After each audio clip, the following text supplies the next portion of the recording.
The Arctic has a way of stripping life down to its essentials.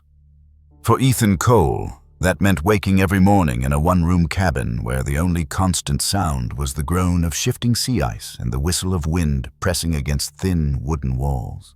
He had chosen this place not for comfort, but for truth. At the edge of Barrow, Alaska, where the tundra meets the frozen sea life, is a test of resilience. Here polar bears roam the coast, fishermen fight for their catch, and every sunrise is a reminder that survival is not guaranteed but earned. Ethan wasn't a scientist, but his life often mirrored that of one. Each day he logged temperatures, ice movements, and bear sightings in a weather-stained notebook. Some entries were as brief as ice thinning fast or mother bear with cub heading west. Others stretched into paragraphs that captured the rhythm of life in this unforgiving land. He had no supervisor demanding these notes, no government agency expecting them. It was his way of connecting to the wild around him, of documenting a world that outsiders might never fully understand. And though he rarely admitted it aloud, he knew these pages were a kind of lifeline grounding him when the silence pressed too heavily on his chest. The fisherman's life taught him patience. On mornings when he drilled holes through thick ice and set his lines, sometimes he returned with nothing but numb fingers and the echo of his own breath. On better days, he pulled up cod or halibut, their scales flashing silver against the white snow. Every catch was more than food. It was affirmation that he could still carve a living from this place. He often smoked the fish over a fire outside his cabin, sharing pieces with the ravens that circled above. And when a polar bear wandered near, drawn by the scent, he respected its space, never trying to chase it away, nor lure it closer. Coexistence in Ethan's eyes was the first rule of survival. The isolation wasn't easy. Weeks could pass without a human voice echoing back to him. The radio cracked with weather updates, but offered little else. He had photographs of family pinned to a wooden beam above his bed, their faces fading into sepia tones from years of Arctic cold. Sometimes he imagined conversations with them, telling them about the auroras that painted the night sky in greens and blues, or about the time a grizzly bear, rare this far, north wandered across the tundra, leaving paw prints as wide as dinner plates. These imagined talks kept him tethered to a world that seemed impossibly far away. Yet there was reward in that loneliness. With no city lights to dull the horizon, Ethan could see stars scatter across the sky like shards of glass. He knew the calls of the Arctic fox, the wing beats of migrating geese, and the deep silence before a blizzard. He recognized the subtle shift in wind that signaled sea ice breaking, and he understood the low growl of a polar bear before it ever appeared. His senses sharpened, not from training manuals, but from necessity. Survival here was less about toughness and more about attentiveness. If you ignored the land, it punished you. If you listened, it became your teacher. That listening extended to the animals. Ethan never saw wildlife as background scenery.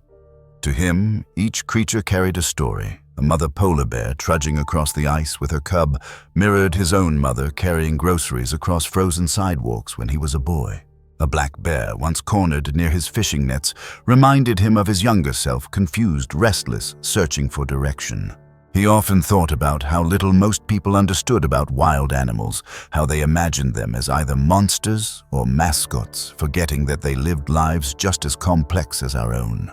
By writing their movements down, Ethan believed he was giving them a voice, however small. The Arctic, though, is merciless to hesitation. More than once, Ethan found himself fighting for his own safety. One winter, the ice beneath him cracked without warning, plunging him waist-deep into freezing water. He dragged himself out, shaking violently, stripping his soaked clothes before the cold locked his joints. Another time, a polar bear pressed so close to his cabin window that its breath fogged the glass. Ethan stood still, his heart pounding until the animal moved on. These weren't moments of bravado. They were reminders that the thin line between man and wilderness is one gust of wind, one snap of ice, one curious predator away from being erased. Still, Ethan stayed. He believed that the rewards outweighed the risks. The peace he found in watching a sunrise stretch over endless ice, the satisfaction of a successful catch, the quiet dignity of living in tune with the land. All of it formed a life that, while hard, felt meaningful. He sometimes compared his existence to that of a ranger, though he wasn't officially one. Like rangers in Africa who walk miles through reserves to protect endangered animals, Ethan patrolled his own small corner of the Arctic. He lacked their uniforms and titles, but he shared their mission: respect, protect, and coexist. There was also a mystery in this life. He often wondered why he felt more at home with animals than people, why solitude didn't crush him, but instead made him sharper. Perhaps it was because he saw himself in them. Like the wolves that traveled in tight packs across the tundra, he valued loyalty. Like the polar bear that roamed vast distances alone, he knew what it meant to walk quietly, carrying your own weight. In every paw print, every set of eyes glowing in the dark, he recognized pieces of himself. Survival isn't about dominance. It's about partnership. When he watched polar bears stalk seals along the ice edge, he didn't see cruelty. He saw balance. When he hauled in fish and offered scraps to scavengers, he wasn't losing food, but investing in the web that sustained him. He believed modern life had dulled this truth that people forgot. Nature doesn't bend to us. We bend with it. And though few would choose his path, Ethan believed anyone could learn from it, to listen more, to take less, to respect the fragile line that holds us all. One evening, after recording in his notebook about a polar bear mother he had spotted moving with a cub across distant ice, Ethan wrote a thought that he underlined twice. Trust is the rarest resource. He didn't know then how those words would echo back into his own life. He didn't know that soon, trust would appear at his very doorstep, embodied by the most unlikely visitor. For all his years observing wildlife from afar, he was about to learn what it meant when the wild decided to step closer. And with that, Ethan's ordinary life of fishing solitude and quiet observation was about to collide with a moment that would carry weight far beyond his small cabin walls. A moment when a mother polar bear, facing the limits of her strength, would bring him a test that no notebook, no fishing net, no memory of past encounters could prepare him for. The morning began like any other. Ethan Cole had pulled on his heavy boots, stoked the fire, and set a small pan of water to boil. He was slicing dried fish for breakfast when the cabin walls seemed to shiver. At first he thought it was the wind. Then he heard it again, slow, deliberate crunches in the snow. He moved to the window, and the sight outside froze him in place.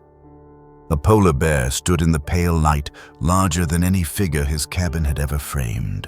In her jaws, dangling limp against the whiteness, was a cub. She wasn't charging, wasn't circling. She was walking directly toward him, each step heavy. Her head low, her shoulders rising and falling with effort. Ethan's first instinct was caution. Every fisherman on this coast is taught the same thing: a mother bear with a cub is one of the most dangerous encounters in the Arctic. Normally, that rule is carved in stone. But what he saw in her eyes wasn't fury, it was plea. The cub hung unnaturally still, legs limp, the kind of stillness that makes the stomach knot.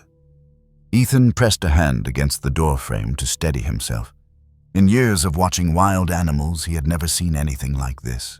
For a polar bear, a predator that roams miles across sea ice, hunting seals to bring her young to a human's home, it was unthinkable. And yet here it was, happening right in front of him.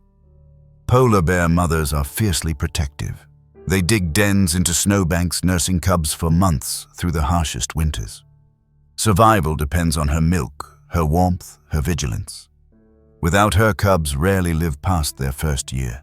Even with her, survival rates are fragile. Scientists estimate only about half of polar bear cubs reach independence. The odds are stacked against them, made worse each year by thinning ice and dwindling food. Ethan knew this much, but none of that knowledge prepared him for the reality of one desperate mother, leaving the law of the ice behind to knock in her way on a fisherman's door. He opened the door slowly, careful not to startle her. The bear stopped a few yards away, set the cub gently on the snow, and then stepped back. Her chest rose and fell like a drum beat, her breath curling in clouds around her muzzle. She didn't roar, didn't advance. She only stood there staring. Ethan's pulse hammered. The decision hung between them: act or retreat. His first thought was this could be a trick of desperation. Bears have approached camps before not out of trust but hunger. Yet everything in her posture told him this was different. Her head was low ears, tilted back, her entire weight leaning not toward attack but surrender. For the first time in his life, Ethan saw a predator not as a threat but as a parent. It was an exchange of instinct, her maternal instinct colliding with his human one. He crouched slowly, eyes never leaving hers, and reached for the cub. The small body was lighter than he expected, cold beneath his gloves. He held it close, felt the faint rhythm of breath against his chest. The cub's eyes were shut, its paws twitching weakly as if fighting some invisible dream. The mother shifted one paw, dragging in the snow, but she didn't move closer. She let him. That trust felt heavier than the cub itself. Ethan had once read about a ranger in Canada who rescued an orphaned black bear cub after its mother was struck by a highway. The cub had clung to the ranger's jacket, refusing to let go until it was taken to a sanctuary. The ranger wrote later that it wasn't the act of saving the cub that haunted him, but the look in the animal's eyes. The recognition that survival sometimes means crossing boundaries we never thought possible. Ethan now felt the same thing. This wasn't a story for textbooks. This was a lesson breathing in his arms. The risk was enormous. A fisherman handling a polar bear cub could be seen by some as interference, a dangerous precedent. In many communities across the Arctic, the line between helping and harming is razor thin. Too much human contact and cubs risk losing their wildness. Too little, and they might not survive at all. Ethan felt that tension pulling him from both sides. But he also knew the alternative. Doing nothing was no choice at all. Trust is rare, but when offered, it carries responsibility. A mother bear had given him her most precious possession. The least he could do was honor it. He whispered low, not sure why, as if words might comfort the cub or reassure the mother. "Easy now. Stay with me." His voice cracked in the cold, barely louder than the wind. Yet the bear didn't flinch. She remained by the doorway, her massive frame outlined against the snow, silent but watchful. Inside, the fire popped. Steam curled from the pan on the stove. The cabin had never felt smaller nor more significant. Ethan knew that stepping inside with the cub meant stepping into uncharted territory. He had crossed paths with polar bears before at safe distances, with the reassurance of his rifle nearby. But never like this. Never as a participant in the fragile contract between mother and child. Before lifting the cub over the threshold, he glanced once more at the bear. She blinked slowly, exhaled hard, and lowered herself onto her haunches. That single motion told him everything. She wasn't leaving, but she wasn't stopping him either. For the first time, predator and fisherman had agreed. Not signed in ink, not bound by words, but sealed in silence. Wild animals are not without choice. They choose when to trust, when to fight, and when to walk away. And sometimes, against every instinct honed by centuries of survival, they choose to ask for help.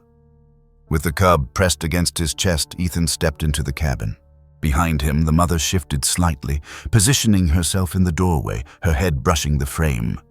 She would not leave, not until she knew. Ethan set the cub on a blanket near the fire, his hands trembling. He reached for the small first aid kit he kept for fishing injuries, bandages, antiseptic needles, and realized how unprepared he was for this moment. Still, he steadied himself. Years of solitude had taught him one thing: panic solves nothing. Patience, observation, and steady hands save lives.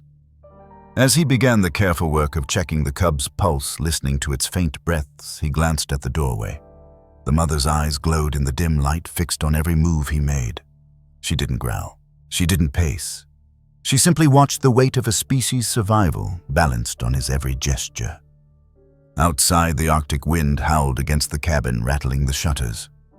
Inside, time seemed to still the space between man and wild, shrinking with each heartbeat. Ethan didn't know yet if the cub would survive. He didn't know if his actions would save a life or simply delay the inevitable. But he did know this. He had been chosen in some inexplicable way to carry the weight of that moment, And in the Arctic, where every decision could mean life or death, that was enough. And so, a fisherman's cabin became an improvised clinic, the mother bear, standing guard outside, while Ethan attempted something no manual had ever prepared him for, to breathe life back into a cub born of ice and struggle. The cub lay on a wool blanket near the fire, its body so still that Ethan had to fight the rising panic that whispered he was already too late. He pressed his ear close, straining for the faint rhythm of breath. There it was, thin, uneven, but present. He whispered a steadying thought to himself. Alive. That means a chance. Years of fishing had given him steady hands, but he had never imagined those same hands would one day serve as a lifeline for a polar bear cub. He opened his weathered first aid kit. Inside were simple tools meant for hook injuries, frostbite, or a gash from slipping on ice. Bandages, iodine, a small syringe of saline, nothing designed for wildlife rescue. But the wilderness rarely hands you perfect conditions. What matters is whether you can use what you have. He warmed a towel by the fire, then wrapped it carefully around the cub, tucking in its paws to conserve heat. Hypothermia kills fast in the Arctic, even faster in animals this young.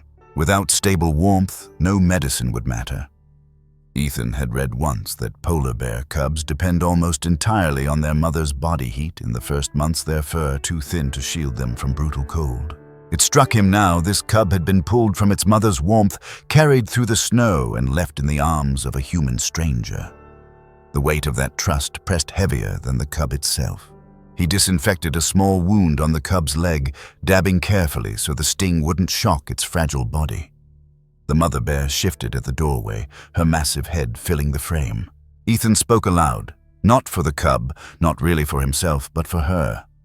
"I'll be gentle, I promise." The bear's breath fogged the cold air, but she stayed. She was listening. Ethan drew up a small amount of saline, then checked the cub's skin for signs of dehydration. The skin didn't spring back quickly, another warning. He had once attended a training workshop with a rescue group from Anchorage. They had taught fishermen how to stabilize injured seals until specialists could arrive. The principle was simple: restore fluids slowly, never shock the system. He followed that memory now, injecting carefully, keeping his touch firm but soft. The cub twitched a small sound, leaving its throat. Ethan exhaled for the first time in minutes. Progress. He reached for a bottle of condensed milk he kept for emergencies, long shelf life, calorie-dense. Mixing it with warm water, he filled a syringe, releasing a drop to test the temperature. He tilted the cub's head slightly and let a few drops fall into its mouth. At first, nothing happened. Then slowly, the cub swallowed. The fire snapped, casting shadows across the small kitchen. Outside, the wind roared, but inside the only sound was the rhythm of Ethan's voice and the cub's tentative sips. He remembered a story he had once read about a ranger in Montana who revived a grizzly bear cub found near starvation. The ranger said the hardest part wasn't feeding or medicine, it was resisting the urge to celebrate too soon. The fight for life is a marathon, not a sprint. Ethan reminded himself of this now. Every small breath was only the beginning. The kitchen smelled faintly of iodine and smoke. Ethan wiped the cub's fur with a warm cloth, removing mud and ice that clung to its tiny frame. Beneath the grime, the fur showed faint black spots of pigment, the markings that would one day vanish under a thick white coat. He thought of how vulnerable wild animals begin, how even apex predators start as fragile bodies trembling in the cold. A wolf pack may guard its young together. A black bear might den deep in forests, but for polar bears, isolation is the rule. A mother and her cubs against the expanse of ice, nothing more. That fragility humbled him. He shifted the cub closer to the fire, draping another cloth lightly across its back. The cub stirred again, this time a weak whimper. Outside, the mother bear growled low, not in anger, but in recognition. Ethan nodded toward her silhouette. "She's fighting, just like you." His hands ached from tension, but he didn't stop monitoring. Every few minutes, he checked the heartbeat, adjusted the towels, and offered another drop of milk. The cub's breaths grew more regular, less shallow. Ethan didn't allow himself relief yet, but the change sparked something in him, hope tempered with caution. There was a lesson here that reached beyond the four walls of his cabin. Most people believed survival was about strength, teeth, claws, endurance. Yet here survival depended on the smallest gestures, a warmed towel, a few drops of liquid patience measured in seconds. It wasn't brute force keeping the cub alive. It was care. And that care was what linked fisherman and predator, human and wild, in a moment that defied centuries of instinct. Hours passed, though Ethan barely noticed the clock. His entire world had narrowed to the small rise and fall of the cub's chest. He knew that in the wild, many cubs never make it. Harsh winters, scarce food, and dangers on the ice mean mortality runs high. But he also knew that every cub saved mattered not for population numbers on a chart, but for the bond it represented between generations, between species. At one point, the cub's ears twitched a faint movement that nearly brought Ethan to tears. He smiled, exhaustion lining his face, and whispered, "Stay with me, little one." The mother bear rumbled softly outside, shifting closer to the doorway, her shadow spilling across the cabin floor. In that frozen kitchen, the line between wilderness and home blurred. Ethan wasn't just a fisherman anymore. He wasn't just a solitary man on the edge of the Arctic. He had become part of something larger, something that felt almost sacred, the fragile handoff between survival and loss, watched over by a mother who had placed her faith in him. The cub sighed, its body relaxing slightly. Ethan leaned back, muscles finally unclenching. For the first time since the bear's arrival, he let himself believe maybe this story wouldn't end in silence. Maybe it would end in reunion. As the cub's breathing steadied and hope flickered in the firelight, Ethan realized he was no longer working alone. The mother at the door was not a threat, not a shadow. She was a partner, and together they were about to discover what it meant to share trust across the wildest boundary of all. The cub's breathing grew steadier as the hours passed, the faint rise and fall of its chest sinking with the steady crackle of the fire. Ethan sat cross-legged on the floor, his hand resting lightly on the small frame wrapped in towels. Each twitch of an ear, each weak cry was a sign of progress. But he knew this moment was about more than survival. The real weight pressed at the door where the mother polar bear still waited unmoving.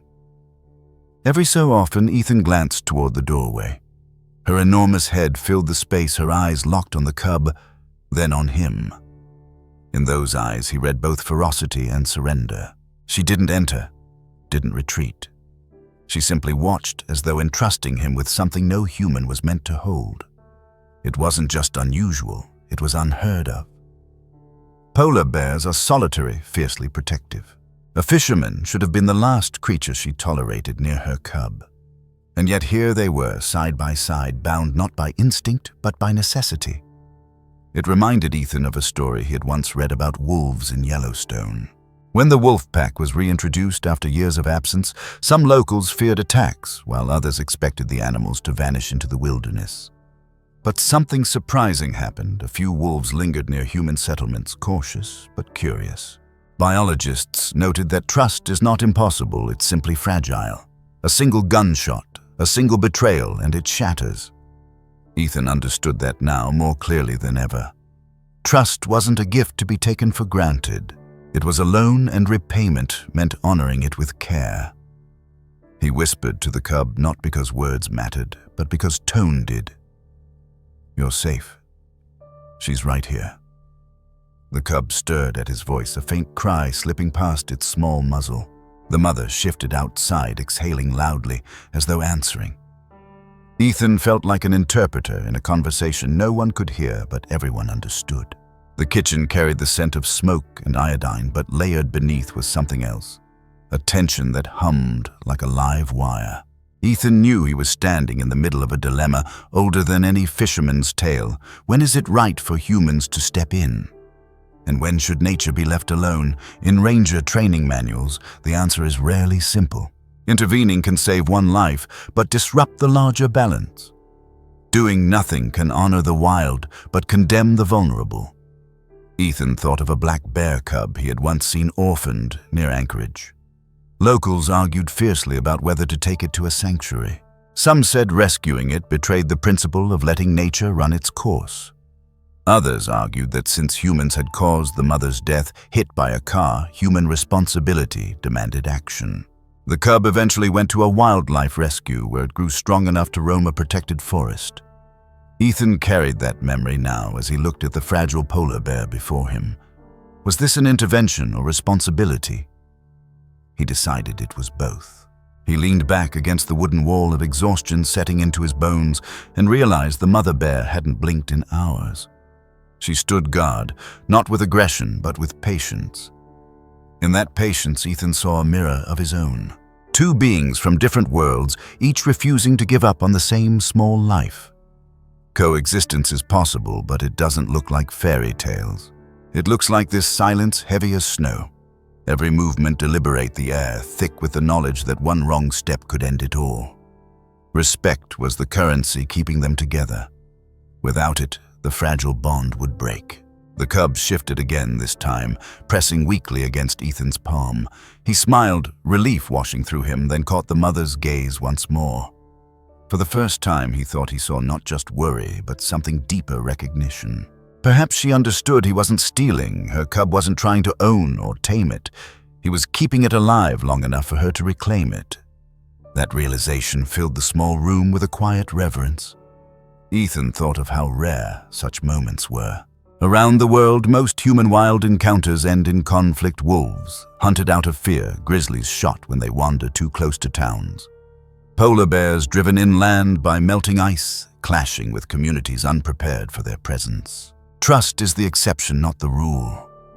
And yet, when it happens, it rewrites everything we think we know about the line between us and them.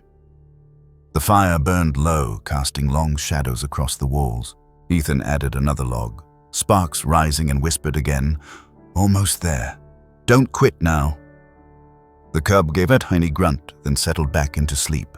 Outside, the mother bear lowered her massive frame onto the snow, curling slightly. Her head still angled toward the door, she was resting too in her way. Ethan's fresh perspective came as he sat in that half-light. Perhaps the wild doesn't demand separation as many believe. Perhaps it demands balance, a willingness to step forward only when invited and to step back once the invitation ends. He wasn't taming a bear, wasn't bending nature to his will. He was sharing responsibility for a heartbeat of time, then preparing to release it again. The bond that night was fragile, but it was also profound. It was proof that even the fiercest divides can soften under the weight of trust. And as Ethan felt his own eyes grow heavy, still seated by the cub, he knew this was not a story about saving an animal. It was a story about being chosen to hold a moment that would vanish the instant it ended. As dawn crept across the snow and the fire dimmed, Ethan realized the hardest part wasn't reviving the cub. It was knowing when to let go, and soon that choice would unfold beneath the wide white sky of the Arctic. The fire had burned low when Ethan realized the cub was strong enough to leave his floor.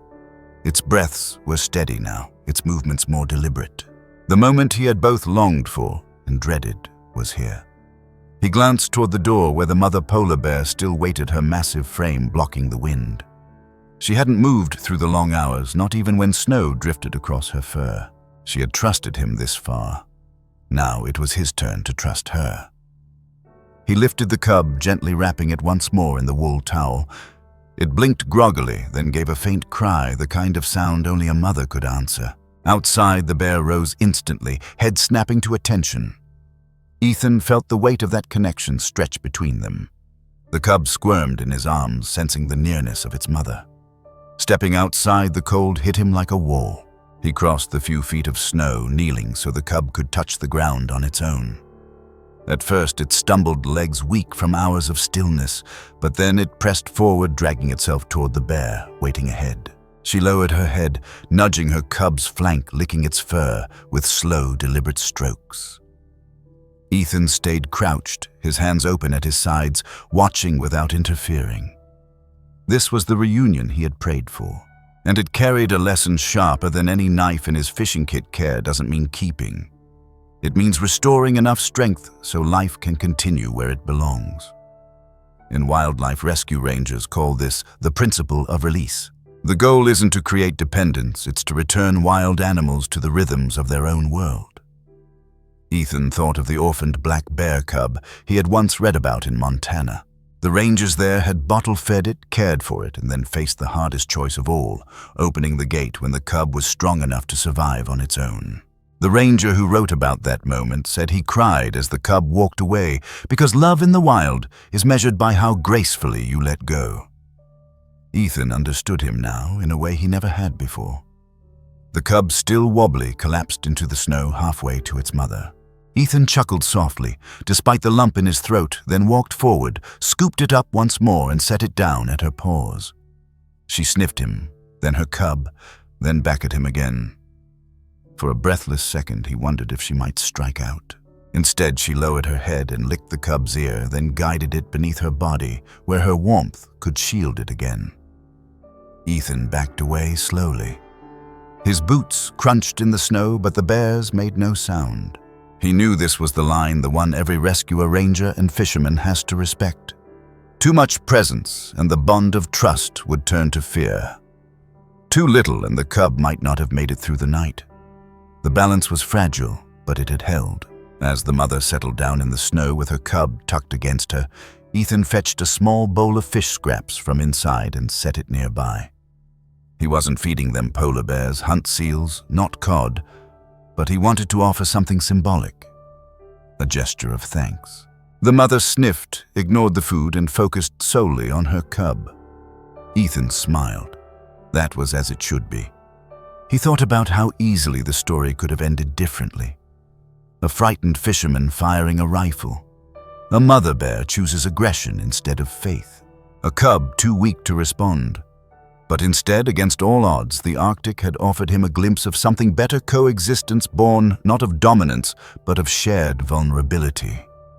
People often imagine wilderness as untouched, separate from human life. But here was proof that the line is thinner than we think.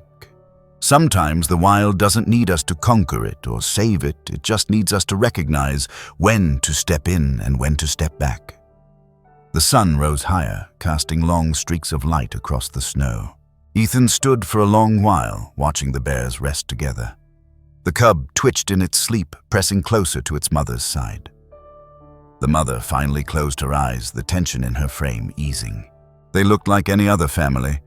No fear, no boundary, just closeness. Ethan returned to his cabin, sat at the table and stared at his hands. They smelled faintly of smoke and polar bear fur, though he knew that wasn't possible. He rubbed them together, still trembling. In his notebook, he wrote, "Released to her. Strong enough to walk. Trust remains unbroken." He paused, underlined it, and added, "Letting go is harder than saving." That line stayed with him. Too often humans mistake care for possession. A fisherman might overfish out of pride. A wildlife sanctuary might hold animals longer than necessary out of fear. A community might try to tame what was never meant to be tamed. The real lesson, Ethan believed, was restraint. To help only enough that the wild can continue on its own path. Later that day, as the snow softened under the weak sun, Ethan saw the cub try to climb onto his lap, scratching lightly at his boots before tumbling backward. He laughed, then gently nudged it back toward its mother. She watched closely but didn't interfere. For that fleeting hour, it felt like the three of them shared the same world. But when the time came for the bears to move, Ethan didn't call after them. He didn't try to follow. He simply stood in the doorway, watching as the mother guided her cub across the snow until they became two small silhouettes swallowed by the white horizon. There was silence again, but it wasn't emptiness. It was peace. Ethan felt it settle inside him, the certainty that he had done the right thing, not by taking, not by keeping, but by releasing. Days later, as Ethan returned to his fishing routes, he wondered if he would ever see them again. He had accepted the farewell. But in the Arctic, farewells are never final. Sometimes the wilderness writes its own reunion. The Arctic doesn't hand out second chances easily. Most encounters vanish as quickly as they arrive, swallowed by distance and weather. That's why Ethan didn't expect to ever see the bears again. He had accepted their departure as final, the kind of farewell that left no room for return. But 1 week later, while following his usual route along the frozen shoreline, the impossible happened. He had just set his nets when movement on the horizon caught his eye. Two shapes against the glare of ice. At first he thought they were seals sliding across the snow. Then he recognized the stride, long, deliberate, heavy, but sure, a mother polar bear. And beside her, smaller but steady, was the cub. The same cub he had once carried in his arms. Ethan froze where he stood. The bears moved closer, not sneaking, not threatening, just walking with purpose until they stood a short distance from his sled. The mother stopped, planting her paws firmly in the snow. The cub, however, didn't wait. It shuffled forward, head bobbing, tail twitching, then pressed its small body against Ethan's leg. He crouched instinctively, reaching out a gloved hand. The cub rubbed its head against him just as it had in the cabin before retreating to its mother's side. The moment was so ordinary in its simplicity, yet extraordinary in what it meant. For a predator to recognize and approach a human after days apart was rare. For a cub to show affection, rarer still. Ethan knew this wasn't taming. The cub wasn't a pet and wasn't trained. It was something subtler, a recognition that trust could extend beyond a single night. Scientists often describe polar bears as solitary wanderers. They travel vast distances alone, their paths rarely crossing with others except during mating or when a mother raises her young. Encounters with humans usually end with avoidance or conflict. Yet here was an exception. Ethan remembered a study he'd read about brown bears in Scandinavia. Biologists observed that bears exposed to consistent, non-threatening human presence sometimes adjusted their behavior, showing less fear. The researchers called it habituation without dependence. What Ethan was seeing now felt like that acceptance without surrender. The mother bear stood calm, watching. She made no move to drive Ethan away. Her chest rose and fell slowly, her breath curling into the cold air. He thought of their first meeting, the desperation in her eyes, the limp body of her cub. Now those eyes held something different. Not desperation, not suspicion, something closer to acknowledgement. She had brought her cub back not out of need, but choice. Ethan felt a lesson settle into him, like the weight of snow on a roof. A survival is never a solo story. It is written in the spaces between lives, in the ways trust allows connections to form where none should exist. He had offered help once, but the bears had returned with something greater. A reminder that humans aren't just witnesses to wildlife, but participants in its story when they choose respect. The cub pawed at the snow, testing its legs, then bounded a few awkward steps before collapsing back against its mother. Ethan chuckled softly, the sound muffled in the wind. It reminded him of a time he had watched a wolf pack in the distance, pups tumbling over each other while the adults stood guard. Predators. Yes, but also families. For all the differences between wolves, bears, and humans, the thread of care wove through them all. He stayed kneeling, careful not to move too quickly. The cub pressed its nose to his glove once more before retreating again. That brief touch felt like a gift, a seal placed on their fragile bond. Ethan didn't reach for more. He didn't try to linger in the closeness. He simply accepted it as enough. The mother lowered her head, exhaled heavily, then turned. Her body shifted in the slow, deliberate rhythm of departure. The cub hesitated, glanced once more at Ethan, then followed. Their tracks carved deep grooves into the snow as they moved across the ice field. Ethan watched until they blurred into the horizon. He stood there long after they had gone, the cold creeping into his bones, but warmth holding steady in his chest. He thought of the grizzly bear cubs raised in sanctuaries, of the black bears rehabilitated after car strikes, of the countless wild animals that walk the knife's edge between survival and loss. Every rescue has its risks. Some argue that human involvement only complicates the natural order. Others insist it's a duty, especially when human activity has shaped the danger. Ethan leaned toward the second view now. He didn't believe he had interrupted the wild. He believed he had been allowed for a brief window to be part of it. The fresh perspective was humbling. He wasn't the hero of the story. The bears were. They had endured, chosen trust carried on across the frozen world as they were meant to. His role was temporary, necessary only for a moment, and perhaps that was the greater gift, knowing that sometimes our purpose is not to hold on, but to help others keep going. As the wind picked up, Ethan jotted notes in his small book. Reunion. Cub stronger. Recognition in her eyes. Trust renewed. He paused, then added, "The wild does not forget kindness, but it does not owe us either. It gives back only when it chooses." That night, back in his cabin, he lay awake replaying the meeting. The silence outside no longer felt like emptiness. It felt like a presence, as if the bears were still near their tracks, pressed into his memory. He knew he might never see them again. But he also knew the Arctic has a way of surprising those who listen. Ethan's reunion wasn't just a personal memory. It raised questions far larger than one fisherman and two bears. What did this fragile trust say about our relationship with the wild? And what lessons could the rest of the world take from a moment written on the ice? Ethan's reunion with the bears stayed with him long after their paw prints had vanished into the snow. In the quiet of his cabin, he kept replaying the way the cub pressed against his leg, the way the mother's eyes met his without fear. But he also knew their story wasn't just his to hold. It belonged to something larger, something that stretched far beyond the frozen coast of Alaska. Polar bears have become symbols of climate change for good reason. Their survival depends on sea ice, the platform from which they hunt seals. As ice seasons shorten, mothers are forced to swim farther, faster, and risk more. Cubs, fragile at birth, face even steeper odds. Where once half might reach independence, now even fewer make it through their first years. Ethan didn't need charts or headlines to tell him this. He saw it in the thinness of the bears that passed his fishing routes, in the way mothers hugged the shoreline, longer searching for food. His encounter carried a truth few want to face. Wild animals don't always need saving from predators or disease. More often, they need saving from the changes we've unleashed. Habitat loss, warming seas, shrinking ranges. These are the silent hunters, pressing against every endangered animal. Leopards in Africa face fragmented forests. Grizzly bears in Wyoming roam ever closer to roads. Black bears wander into backyards where their chances of survival plummet. And polar bears walk thinner ice each season, their cubs weaker their mothers.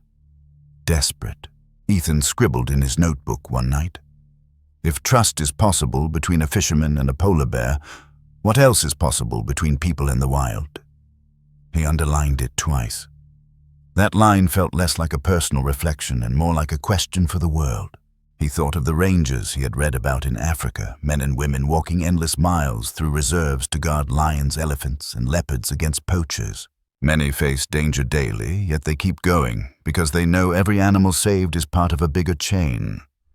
Their work is not only about protecting individuals, it's about holding together fragile ecosystems that people far away may never even see. Ethan didn't carry a rifle through grasslands, but he recognized the same responsibility in his own way. His small act with the cub echoed the same principle. When we protect one life, we protect a thread in the larger fabric. Survival isn't only about the species on the brink. It's about us, too. When wolves were reintroduced to Yellowstone, scientists recorded how rivers shifted course, how vegetation grew thicker, and how prey populations stabilized. One predator's return reshaped an entire landscape. Ethan realized the same truth applies in the Arctic. If polar bears vanish, it isn't just a loss of beauty or mystery. It's a fracture in the balance of the ecosystem that holds fish, seals, and even the communities that depend on them. He remembered watching the cub stumble toward him during the reunion, then bound back to its mother. That moment carried a fresh perspective. Conservation isn't abstract. It's not just data points in reports or slogans on campaigns. It's lived in moments like that, moments where human and animal share space without fear. Too often people think of wild animals as either threats to be controlled or curiosities to be admired from a distance. But the truth lies in between. They are neighbors in the landscapes we both inhabit. Respecting that boundary is the foundation of coexistence. Ethan also thought about the risks. Not every fisherman would have reacted the way he did. Some might have fired a shot seeing only danger. Others might have tried to keep the cub, mistaking care for possession. Both choices would have ended the story differently and badly. That's why conservation isn't just about governments or scientists. It's about education, awareness, and ordinary choices made by ordinary people. Every action, how we fish, how we drive, how we heat our homes, ripples outward into the lives of creatures we may never meet. One night, while the wind pressed hard against the cabin walls, Ethan recalled a conversation he'd once overheard in town. A visiting researcher had said, "The greatest challenge of conservation isn't saving animals. It's convincing people they matter enough to save." That thought echoed as he considered what the mother bear had risked when she stepped onto his porch. She hadn't known if Ethan would harm or help. She had simply chosen to believe. And in that choice lay the heart of conservation itself, the fragile, improbable leap of trust that we will do the right thing. Conservation is not about control, it's about partnership. When animals adapt to shrinking habitats, when rangers risk their lives to protect them, when communities make space for predators instead of driving them out, all of these are acts of partnership. And like all partnerships, they require humility. From that day on, Ethan resolved to share his story not as a tale of heroism, but as evidence of what's possible. He knew people might doubt it, might dismiss it as myth. But for those who listened closely, the message was clear. If a polar bear can trust a fisherman, maybe humans can learn to trust nature again, not as something to conquer, but as something to live alongside. And that fresh perspective isn't just about bears. It's about the rare animals in sanctuaries, the endangered animals clinging to the edges of forests, the wild animals photographed in fleeting moments before disappearing back into trees. Each one is part of the same question. Will we choose to protect the fragile bond, or let it break under the weight of indifference? As Ethan closed his notebook after writing these thoughts, the cabin felt less lonely. The silence wasn't emptiness. It was a reminder that the wild was still out there carrying on. And somewhere on a stretch of ice he might never walk again, a mother and her cub were alive. That was reason enough. Ethan's story doesn't end with numbers or warnings. It ends with something quieter, yet infinitely stronger, the emotional weight of being trusted by the wild and the gratitude that comes from letting it go free. And that final gift is what we carry into the last part of this journey.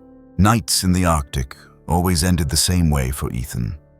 Silence pressing against the cabin walls, wind rattling loose boards, stars cutting sharp lines across the sky. But after the reunion with the polar bear and her cub, the silence felt different. It wasn't emptiness anymore. It was full, as if the wild itself had pulled up a chair beside him.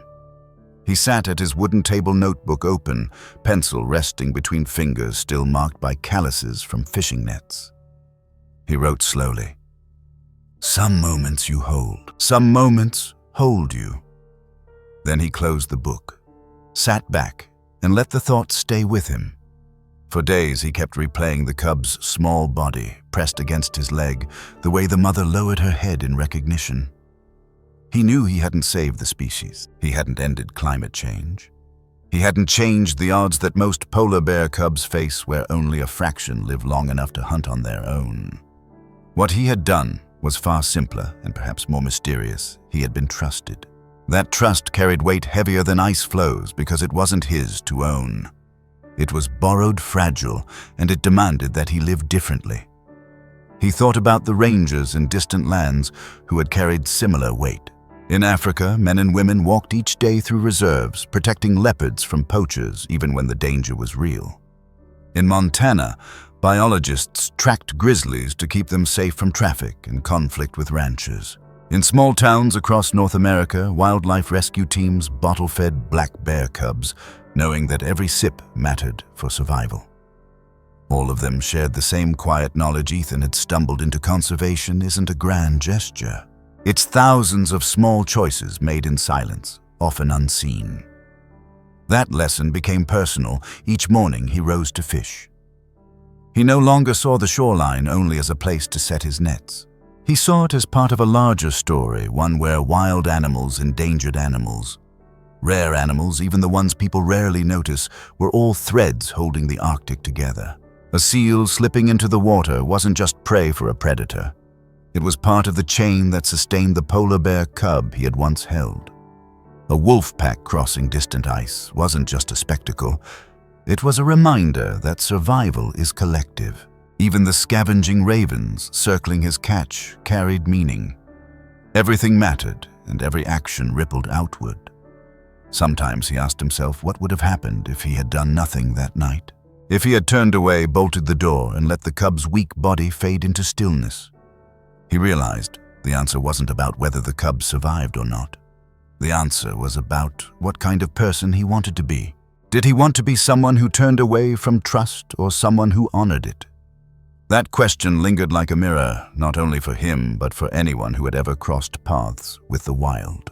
There is knowledge in moments like this, but not the kind found in books or lectures. It's the knowledge that survival isn't measured in statistics alone. It's measured in choices in how we meet the wild when it comes to us vulnerable and unguarded. Ethan knew most people would never hold a polar bear cub in their arms. But he also knew they didn't need to. They faced smaller versions of the same choice every day. How to treat the stray animals in their neighborhoods. How to respond when wild animals wander into towns. How to use resources without taking more than the land can give back. These choices matter just as much because they build the foundation of respect. He remembered a line once spoken by a researcher he met in town. Conservation is less about saving animals and more about saving our relationship with them. That line felt sharper now. His brief time with the cub had shown him what that relationship could look like. Fragile, fleeting, but real. It wasn't about dominance. It wasn't about ownership. It was about coexistence, the same kind that had kept human and wild animals side by side for generations before the balance began to tilt. The emotion of it stayed with him in quiet ways. When he cooked his catch, he offered scraps to ravens, not out of habit, but out of gratitude. When he wrote in his notebook, he didn't just log weather or ice thickness. He wrote reflections about trust, respect, and memory. When he walked the shoreline, he looked for tracks in the snow, hoping, though not expecting to see the paw prints of the mother and cub again. They never returned, but their absence wasn't a loss. It was a gift, the kind of gift you don't chase because it's enough to have received it once. From that memory, Ethan carried forward a perspective that changed how he saw his own life. He was one fisherman in one cabin at the edge of the world, but his choices mattered, not because they would change the Arctic alone, but because they echoed outward. Just as the wolf reintroduction in Yellowstone reshaped rivers, just as rescuing one black bear cub gave hope to a sanctuary, just as rangers walking under African skies gave endangered leopards another sunrise, his act formed part of a larger pattern. Conservation isn't an abstract word. It's lived, breathed, and carried in ordinary hands. You don't need to meet a polar bear to understand what trust means. You only need to ask yourself what you do when the wild reaches out, whether in the form of a cub on your doorstep, a forest animal crossing your road, or the quiet call of landscapes far from your own. How you respond says something about who you are and about the world we are choosing to build. And maybe that's where the mystery lies. Why did the mother bear bring her cub to him of all people he would never know? But perhaps that's not the question. Perhaps the real question is, when the wild places its trust in us, however rarely will we be ready to answer? Ethan never saw the bears again. Yet every time he opened his notebook and reread those lines, some moments you hold. Some moments hold you, he felt them near. Not as creatures to be tamed or owned, but as reminders of what's possible when boundaries dissolve, if only for a moment. So now the story is yours. Ask yourself, what will you do with it? Will you carry it as entertainment or as an invitation? Will you see it as distant or as a reflection of the choices you face each day? If Ethan's story moved you, let it be more than a memory. Let it guide the way you see every animal, every landscape, every fragile chance to protect what matters. And if you want to keep walking these paths with us, through bear documentaries, wildlife rescue stories, tales of wild animals, and rare encounters, then stay close. Like and subscribe to join us, so together we can keep sharing the fragile bond between man and wild.